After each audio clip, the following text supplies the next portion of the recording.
Many of you have written signs, so I'll take some time to try and read some signs. Yeah, for better or worse, and sometimes very, very worse, Chris Martin likes to engage or acknowledge the crowd during Coldplay's concerts. And that continued on Monday night in Hull, UK. 3 times in 3 months. Oh, you were at that Boston gig, okay. Well, thank you for coming again after that debacle. Yeah, so Chris has labeled that moment on July 16th, when the audience came focused on these two as Debacle. I'm sure I don't need to remind you, but it turned out that he was the CEO of a company called Astronomer, and she was the head of HR at that company. Either they're having an affair or they're just very shy. And it turned out that option 1 was the correct one. At that moment, they were both married to other people.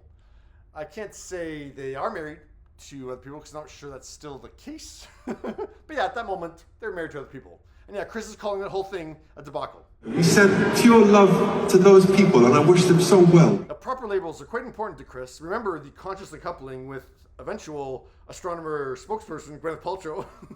And also because Chris is bothered by the media coverage, including mine, that labeled the camera that the debacle was captured on as a kiss cam. But I'm going to say this once and once only. This is not, never will be, and never was a kiss cam. That drives me bananas. It's not a kiss cam. We've put one couple and then you're branded a kiss cam for the rest of your life. It's unbelievable. This is called a jumbotron, and we've done this for a long, long time. And we pick people out to say hello. And sometimes they turn out to be an internationally massive scandal, sure. but most of the time we're just trying to say hello to some people. That's all. Well, whatever you want to call it, Coldplay's still going to highlight audience members on the Jumbotron.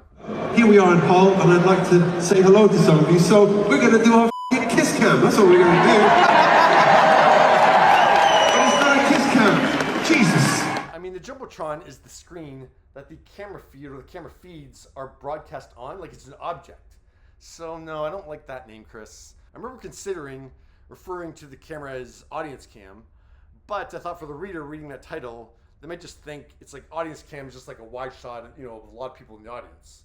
You have to know this is like a zoomed in, like, yeah, shot on 2 people. When you read kiss cam, you know exactly what that means. In terms of the camera's isolating or showing close-ups of 2 individuals in the crowd, then cutting to the next 2 people in the crowd. I get Chris's sentiment going forward that he doesn't want audiences to think that if the camera operator, you know, puts you in the frame with someone else beside you, it doesn't mean that they want you to kiss or expect you to kiss. I get, yeah, Chris doesn't want that to be out there. I did notice from the screenshots from Monday night that I saw the camera operators made sure to do singles or solo shots of audience members to really emphasize that this is not a kiss cam. I'm recording this before I come up with a title for the video. That's like the last thing I do before I publish the video. I guess I'm going to call it an audience cam. If it's something different in the title, that means I thought of something more clever or really thought it through. But I guess I'm going to call it the audience cam. But yeah, what are your thoughts on Chris being bothered that the debacle was labeled as occurring on Coldplay's kiss cam? So, if you're not prepared to be on international news, please duck.